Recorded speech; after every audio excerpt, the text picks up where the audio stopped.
Praise the Lord. നിങ്ങളെല്ലാവരെയും blessed മോർണിംഗിലേക്ക് യേശു ക്രിസ്തുവിൻ്റെ നാമത്തിൽ സ്വാഗതം ചെയ്യുന്നു.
പ്രിയരെ, അനുഗ്രഹിക്കപ്പെട്ട ഒരു പ്രഭാതം കൊണ്ട് നമ്മുടെ ജീവിതത്തിൽ അനുവദിച്ച് തന്ന വലിയവനായ ദൈവത്തെ നമുക്ക് ഒരുമിച്ച് ചേർന്ന് നന്ദി പറയാം. എത്ര പേർ പറയും, ഞാൻ മിമ്മല്ല, എൻ്റെ ദൈവം എന്നെ നിർത്തിയതാണ്. ഒന്നുകൂടെ പറഞ്ഞു കഴിഞ്ഞാൽ 2026 ജാനുവരി മാസം 5-ാം തീയതി വരെയും എന്നെയും എൻ്റെ കുടുംബത്തെയും കണ്ണിലെ കൃഷ്ണമണി പോലെ സൂക്ഷിക്കുകയും വിടുവിക്കുകയും ചെയ്ത വലിയവനായ ദൈവത്തിന് നന്ദി പറഞ്ഞുകൊണ്ട് ഈ പ്രഭാത ചിന്തയിലേക്ക് നമുക്ക് ഒരുമിച്ച് അടുത്തു വരാം. മഹത്വം നമ്മിൽ വെളിപ്പെടുമാറാകട്ടെ. പ്രിയരെ, പ്രാരംഭ വാക്യത്തിലേക്ക് ഹബൂബ് പ്രവചനം 2-ാം അധ്യായം അതിൻ്റെ 14-ാമത്തെ വാക്യം. വെള്ളം സമുദ്രത്തിൽ നിറഞ്ഞിരിക്കുന്നത് പോലെ ഭൂമി യഹോവയുടെ മഹത്വത്തിന്റെ പരിജ്ഞാനത്താൽ പൂർണ്ണമാകും. പ്രിയരെ, പ്രഭാതത്തിൽ ദൈവം നമ്മോട് ഇടപെട്ട അനുഗ്രഹിക്കപ്പെട്ട വചനത്തിനായി നമുക്ക് ഒരുമിച്ച് ചേർന്ന് ദൈവത്തിന് നന്ദി പറയാം. ഹബൂബ് പ്രവാചകനിലൂടെ ദൈവം നമ്മോട് പറയാണ്, വെള്ളം സമുദ്രത്തിൽ നിറഞ്ഞിരിക്കുന്നത് പോലെ ഭൂമി യഹോവയുടെ പരിജ്ഞാനത്താൽ പൂർണ്ണമായി തീരും. വിശ്വസിക്കാൻ പറ്റുമെങ്കിൽ ഇതാ ദൈവത്തിൻ്റെ വലിയ മഹത്വം നിങ്ങളിൽ വെളിപ്പെട്ട് വരാൻ പോവുകയാണ്. ഈ ഭൂമിയിൽ എന്നെയും നിങ്ങളെയും ആക്കിയിരിക്കുന്നത് ദൈവത്തിൻ്റെ മഹത്വത്തിന് വേണ്ടിയാണ്. ദൈവത്തിൻ്റെ മഹത്വം വെളിപ്പെടാൻ വേണ്ടിയാണ്. വിളിക്കപ്പെട്ട ഞാനും നിങ്ങളും തിരിച്ചറിയേണ്ടത് ഓരോ ദിവസവും അവൻ്റെ മഹത്വത്തെ വെളിപ്പെടുത്തുക എന്നുള്ളതാണ്. മഹത്വത്തിന് വേണ്ടി ജീവിക്കുക എന്നുള്ളതാണ്. ഇത് പ്രവാചകനിലൂടെ ദൈവം പറയുകയാണ്, സമുദ്രത്തിൽ വെള്ളം നിറഞ്ഞിരിക്കുന്ന പോലെ സമുദ്രത്തെ നാം സമുദ്രമെന്നും വിളിക്കാൻ കാരണമാകുന്നതും സമുദ്രം ഇത്ര സൗന്ദര്യമാകാൻ കാരണമായി തീരുന്നിരിക്കുന്നതും വെള്ളം അതിനകത്ത് നിറഞ്ഞു കിടക്കുന്നത് കൊണ്ടാണ്. ഹല്ലേലൂയ. ഞാൻ ആത്മാവിൽ വിളിച്ചു പറയുന്നു, നിങ്ങൾ ദൈവത്തിൻ്റെ മഹത്വത്തിലേക്ക് വരുമ്പോൾ നിങ്ങൾ ആ ദൈവത്തിൻ്റെ സൗന്ദര്യമായി, നിങ്ങളിതാ ദൈവത്തിൻ്റെ മഹത്വമായി തീരുകയാണ്. അതേ നിലയിൽ തന്നെ നിന്നുകൊണ്ട് ഞാൻ ഈ മഹത്വത്തെ ഒന്ന് തൊടുന്നതിന് മുമ്പായി 3 തലങ്ങളൊന്ന് പറയാൻ പോവുകയാണ്. ഒരു വ്യക്തിയുടെ ജീവിതത്തിൽ, അല്ലെങ്കിൽ ഒരു സഭയിൽ, ഒരു കുടുംബത്തിൽ 3 തലങ്ങൾ ആഴമായി വെളിപ്പെട്ടിരിക്കാം. ക്രിസ്തീയ ജീവിതത്തെക്കുറിച്ചാണ് ഞാൻ പറയുന്നത്. ക്രിസ്തീയ ജീവിതത്തിൻ്റെ ആരംഭഘട്ടങ്ങൾ എന്ന് പറയുന്നത് വിശ്വാസ ജീവിതമാണ്. വിശ്വാസത്തിലാണ് ഞാൻ ദൈവത്തെ അറിയുന്നത്. വിശ്വസിച്ചുകൊണ്ട് കൂടുതൽ ആഗ്രഹത്തോടെ സഭയിലേക്കും ആരാധനയിലും ഒക്കെ നമ്മൾ കടന്നു വരികയാണ്. എന്നാൽ എന്നെ കേൾക്കുന്നവരെ, ഈ ഒരു പദം ഞാൻ നിങ്ങളെ നോക്കി വിളിച്ചു പറയുകയാണ്, വിശ്വാസം കൂടാം, വിശ്വാസം കുറയാം, വിശ്വാസം ഇല്ലാതായി തീരാം. ഹല്ലേലൂയ. വിശ്വാസത്തിൻ്റെ വർധനവിൽ, ഹല്ലേലൂയ, ഇതാ മത്തായിയുടെ സുവിശേഷത്തിൽ ശതാധിപനെ നമുക്ക് കാണാൻ കഴിയും. ശതാധിപൻ വന്ന് യേശുവിനോട് പറയുകയാണ്, അങ്ങൻ്റെ പുരയ്ക്കകത്ത് വരാൻ ഞാൻ യോഗ്യനല്ല, അങ്ങൊരു വാക്ക് കൽപ്പിച്ചാൽ എൻ്റെ ബാല്യക്കാരൻ സൗഖ്യമാകും. ഹല്ലേലൂയ. അത് ആ വാക്ക് കേട്ടിട്ട് യേശു കർത്താവ് പിൻചെല്ലുന്നവരോട് പറഞ്ഞു, ഇത്ര വലിയ വിശ്വാസം ഇസ്രായേലിൽ ആരും ഞാൻ കണ്ടിട്ടില്ല. എന്നെ കേൾക്കുന്നവരെ, വിശ്വാസത്തിൻ്റെ വർധനവ് നമുക്ക് കാണാൻ കഴിയും. വിശ്വാസത്താൽ അത്ഭുതങ്ങളെ സ്വീകരിക്കാൻ കഴിയും. വിശ്വാസത്തിൽ ദൈവത്തിൻ്റെ പ്രവൃത്തികൾ വെളിപ്പെടുത്താൻ കഴിയും. എബ്രായ ലേഖനക്കാരൻ വ്യക്തമായി വിളിച്ചു പറയുകയാണ്. അതേ നിലയിൽ തന്നെ നിങ്ങൾ വിശ്വസിക്കുന്നവരാണെങ്കിൽ അസാധാരണമായ കാര്യങ്ങൾ വെളിപ്പെടുത്തി കാണാൻ പറ്റും. പക്ഷേ വിശ്വാസത്തിൻ്റെ തലങ്ങൾ വ്യത്യസ്തമാണ്. വിശ്വാസം കൂടാം, വിശ്വാസം കുറയാം, വിശ്വാസം ഇല്ലാതായി തീരാം. എന്നാൽ അടുത്ത ഘട്ടം നിങ്ങൾ ശ്രദ്ധിക്കണമെന്ന് ഓർപ്പിക്കുന്നു, അഭിഷേകം നമ്മുടെ ജീവിതത്തിനകത്ത് വലിയ കാര്യങ്ങൾ ചെയ്യും. ഹല്ലേലൂയ. ഇതാ 1 ശമൂവേൽ 10-ാം അധ്യായം അതിൻ്റെ 6-ാമത്തെ വാക്യത്തിൽ പ്രവാചകൻ ഇതാ ശൗലിനെ നോക്കി വിളിച്ചു പറയുകയാണ്, യഹോവയുടെ ആത്മാവ് നിന്റെ മേൽ ശക്തിയോടെ വന്നിട്ട് നീയും അവരോട് കൂടെ പ്രവചിക്കുകയും ആൾ മാറിയവനെ പോലെ ആയിത്തീരുകയും ചെയ്യും. അഭിഷേകം ഒരാളുടെ മേലിൽ വെളിപ്പെട്ടാൽ അവൻ ആൾ മാറിയവനെ പോലെ ആയിത്തീരുന്നത് കാണാൻ പറ്റും. ഞാൻ ആത്മാവിൽ വിളിച്ചു പറയാം, അഭിഷേകം കൂടാം, അഭിഷേകം കുറയാം, അഭിഷേകം ഇല്ലാതായി തീരാം. ഇസ്രായേലിൻ്റെ ആദ്യത്തെ രാജാവായ ശൗൽ അഭിഷേകത്താൽ ആൾ മാറിവനെ പോലെ ആയിത്തീരുന്നത് കാണാം. എന്നാൽ അഭിഷേകം നഷ്ടപ്പെട്ട് രാജ്യത്വമില്ലാതായിത്തീരുന്നത് കാണാൻ കഴിയുന്നു. എന്നെ കേൾക്കുന്നവരെ, നിങ്ങൾ വിശ്വസിക്കാൻ പറ്റുമെങ്കിൽ ഈ രണ്ട് തലം, വിശ്വാസത്തിൻ്റെ ഉയർന്ന തലത്തിൽ നിൽക്കുന്നവർക്ക് അവരെ ആയിരിക്കും ഫോക്കസ് ആകുന്നത്. ഹല്ലേലൂയ. ജനം മുഴുവൻ കാണുമ്പോൾ അവരിൽ വിടുതൽ നടന്നു, അവരിൽ സാക്ഷ്യം വന്നു, അവരാണ് ഫോക്കസ് ആകുന്നത്. അഭിഷേകം വന്നാലും അവരാണ് ഫോക്കസ് ആകുന്നത്. നിങ്ങൾ നോക്കേ, പുതിയ നിയമത്തിൽ സുന്ദരമെന്ന ഗോപുരത്തിൻ്റെ വാതിൽക്കൽ അമ്മയുടെ ഗർഭം മുതൽ മുടന്തനായൊരു മനുഷ്യരിക്കുകയാണ്. ഹല്ലേലൂയ. പത്രോസും യോഹന്നാനും ആരാധനയ്ക്ക് ചെല്ലുമ്പോൾ പത്രോസിൻ്റെ അകത്തൊരു വിശ്വാസം വെളിപ്പെട്ടു. വെള്ളിയും പൊന്നും എനിക്ക് തരാനില്ല, നസ്രയനായ യേശുവിൻ്റെ നാമത്തിൽ എഴുന്നേറ്റ് നടക്കുക എന്ന് പറഞ്ഞു. എന്നെ കേൾക്കുന്നവരെ, അഭിഷേകത്താൽ വിശ്വാസത്താൽ ഇതാ മുടന്തനായ മനുഷ്യൻ എഴുന്നേറ്റ് നടക്കുകയാണ്.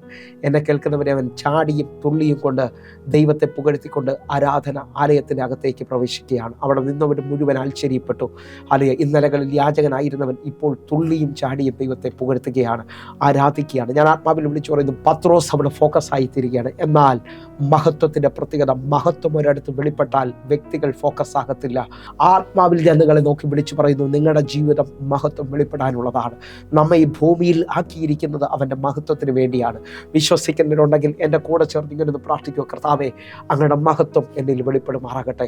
മഹത്വത്തിൻ്റെ 3 തലങ്ങളെക്കുറിച്ചൊന്നും പറഞ്ഞ് നമുക്ക് പ്രാർത്ഥിക്കാൻ പറ്റും. മഹത്വം ഒരുവൻ്റെ മേളിലോ ഒരു ദേശത്തിലോ ഒരു സഭയിലോ വെളിപ്പെട്ടാൽ അവിടെ വ്യക്തികൾ ഉയരത്തില്ല, പകരം ദൈവത്തിൻ്റെ വലിപ്പം ഉയരും. ഹല്ലേലൂയ. നിങ്ങൾ വിശ്വസിക്കുന്നവരാണെങ്കിൽ നിങ്ങളുടെ ജീവിതത്തിനകത്ത് ദൈവത്തിൻ്റെ വലിപ്പം വെളിപ്പെട്ട് വരാൻ പോവുകയാണ്. ദൈവമഹത്വത്തിൻ്റെ 1ാമത്തെ തലമെന്ന് പറയുന്നത് ദൈവത്തിൻ്റെ വലിപ്പം വെളിപ്പെടുകയാണ്. ഞാൻ ആത്മാവിൽ വിളിച്ചു പറയാം, 430 വർഷമായി കരഞ്ഞുകൊണ്ടിരുന്ന ഇസ്രായേൽ മക്കളെ, അടിമത്തത്തിൽ കിടന്ന ഇസ്രായേൽ മക്കളെ തൻ്റെ മഹത്വത്താൽ, തൻ്റെ വലിപ്പത്താൽ ഒറ്റ രാത്രി കൊണ്ടവൻ ഇസ്രായേൽ മക്കൾക്ക് വേണ്ടി ചെങ്കടലെ തുറന്ന് ശത്രുവിൻ്റെ മുമ്പിൽ തൻ്റെ മഹത്വത്തെ വെളിപ്പെടുത്തുകയാണ്. നിങ്ങൾ വിശ്വസിക്കുന്നവരാണെങ്കിൽ ഈ പ്രഭാതത്തിൽ നിങ്ങളുടെ ജീവിതത്തിനകത്ത് ദൈവം അസാധാരണമായ ദൈവത്തിൻ്റെ വലിപ്പം അല്ലെങ്കിൽ മഹത്വം വെളിപ്പെടുത്തുകയാണ്. സ്വീകരിക്കാൻ പറ്റുന്നതിനുണ്ടെങ്കിൽ ഒരുമിച്ച് സ്വീകരിച്ചുകൊണ്ട് പറ, എൻ്റെ ജീവിതത്തിനകത്ത് ദൈവത്തിൻ്റെ വലിപ്പം ഞാൻ കാണാൻ പോവുകയാണ്. 2ാമത്തെ തലമെന്ന് പറയുന്നത് ഹല്ലേലൂയ, മഹത്വം ഒരിടത്ത് വെളിപ്പെട്ടാൽ ഈസിയായി കാര്യങ്ങൾ തുറന്നു വരും. ഹല്ലേലൂയ. ഞാൻ ആത്മാവിൽ പിടിച്ചു പറയുന്നത് നിങ്ങൾ ശ്രദ്ധിക്കണമേ. ഈസിയായി എന്ന് പറഞ്ഞാൽ 4 ദിവസം ആയി മാറ്റം വെച്ച ലാസറിനെ ഒറ്റ വാക്കിൽ ഇതാ മഹത്വം വിളിച്ചു പുറത്തു കൊണ്ടുവരികയാണ്. യേശു കർത്താവിൻ്റെ വാക്കിൽ ഇതാ ലാസറെ പുറത്തു വാ എന്നുള്ള ആ അധികാരത്തിൽ ലാസർ പുറത്തു വരികയാണ്. നിങ്ങളൊന്ന് ശ്രദ്ധിച്ചു നോക്കേ.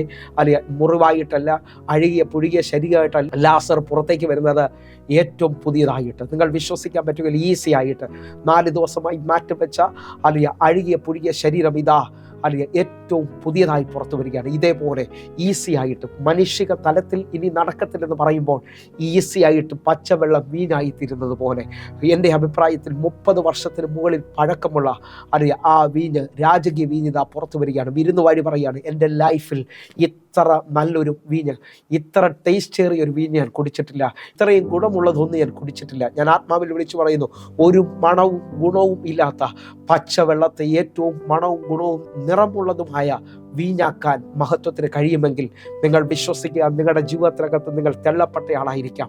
നിങ്ങൾ ഒരു ഹല്ലേലൂയ, നിങ്ങളെ നോക്കി അനേകർ കളിയാക്കിയിട്ടുണ്ടാകാം. പക്ഷേ ഈസിയായി ഇതാ അസാധാരണമായി ദൈവമഹത്വമായി നിങ്ങൾ ആ ദേശത്തിൽ വെളിപ്പെടുകയാണ്, നിങ്ങൾ ആ ഭവനത്തിൽ വെളിപ്പെടുകയാണ്, നിങ്ങൾ ആ ജോലി സ്ഥലത്ത് എഴുന്നേറ്റ് വരികയാണ്. ദൈവ മഹത്വം നിങ്ങളിൽ അസാധാരണമായ കാര്യങ്ങൾ ചെയ്യാൻ പോവുകയാണ്. അതേ നിലയിൽ തന്നെ നിന്നുകൊണ്ട് 3ാമത്തെ തല ഞാൻ തൊടുകയാണ്. മഹത്വം ദൈവത്തിൻ്റെ ബ്യൂട്ടിയെ വെളിപ്പെടുത്തും, ദൈവത്തിൻ്റെ സൗന്ദര്യത്തെ വെളിപ്പെടുത്തും. നിങ്ങൾ വിശ്വസിക്കുന്നവരാണെങ്കിൽ എൻ്റെ കൂടെ ചേർന്ന് പറ, വലിയ സൗന്ദര്യം നിങ്ങൾ കാണാൻ പോവുകയാണ്. ഹല്ലേലൂയ. അസാധാരണമായ വെളിപ്പെടുത്തൽ ഉണ്ടാകാൻ പോവുകയാണ്. ഞാൻ ഇങ്ങനെ തന്നെ വിശ്വസിച്ചുകൊണ്ട് പറയുകയാണ്. ഹല്ലേലൂയ. വിരുന്ന് വഴി പറയുകയാണ്, ഇത്ര അറിയാം ഗുണമുള്ളതൊന്നും സൗന്ദര്യമാണ് കേട്ടോ. അറിയാം, ആ വലിപ്പമാണ് അദ്ദേഹം പറയുന്നത്. അതേ നിലയിൽ തന്നെ നിന്നുകൊണ്ട് എൻ്റെ കൂടെ ചേർന്നുകൊണ്ടെന്ന് പറയാൻ പറ്റുമെങ്കിൽ ലാസറിനെ നിങ്ങൾ നോക്കി, ഏറ്റവും സൗന്ദര്യമുള്ളവനായിട്ടാണ് പുറത്തു വരുന്നത്.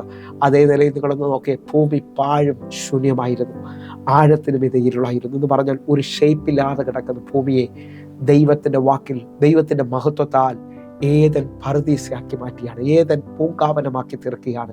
നിങ്ങൾ വിശ്വസിക്കുന്നവരാണെങ്കിൽ അല്ലെങ്കിൽ ഞാൻ ആത്മാവിൽ വിളിച്ചു പറയും, നിങ്ങളുടെ ഭവനം ഇന്നൊരു ഷേപ്പില്ലാതാണ് കിടക്കുന്നതെങ്കിൽ, നിങ്ങളുടെ ജീവിതം ഇന്നൊരു ഷേപ്പില്ലാതാണ് കിടക്കുന്നതെങ്കിൽ, അല്ലെങ്കിൽ ഞാൻ ആത്മാവിൽ വിളിച്ചു പറയും, ദൈവ മഹത്വം വെളിപ്പെടുമാറാകട്ടെ എന്ന് പറഞ്ഞു പ്രാർത്ഥിക്കാൻ തുടങ്ങിയാൽ നിങ്ങൾ സൗന്ദര്യമുള്ള ആളായി തീരാൻ പോവുകയാണ്, നിങ്ങൾ മഹത്വമുള്ള ആളായി തീരാൻ പോവുകയാണ്. നിങ്ങളുടെ ജീവിതത്തിനകത്ത് അസാധാരണമായ കാര്യങ്ങൾ വെളിപ്പെട്ട് വരാൻ പോവുകയാണ്. ഒന്ന് വിശ്വസിക്കുന്നതിനുണ്ടെങ്കിൽ ദൈവ മഹത്വം എന്നിൽ വെളിപ്പെടുമാറാകട്ടെ എന്ന് പറഞ്ഞുകൊണ്ടൊന്ന് പ്രാർത്ഥിക്കാമെങ്കിൽ പ്രാർത്ഥിക്കേ. ഞങ്ങളെ സ്നേഹിക്കുന്ന ഞങ്ങളുടെ നല്ല ദൈവമേ, എന്നെ കാണുന്ന എന്നെ കേൾക്കുന്ന ഓരോ മക്കളും ദൈവമഹത്വത്തിൻ്റെ വലിപ്പത്തിലേക്ക് വരട്ടെ. ദൈവമഹത്വം അവരിൽ വെളിപ്പെടട്ടെ. കർത്താവ് അത് ചെയ്തതിനായി നന്ദി.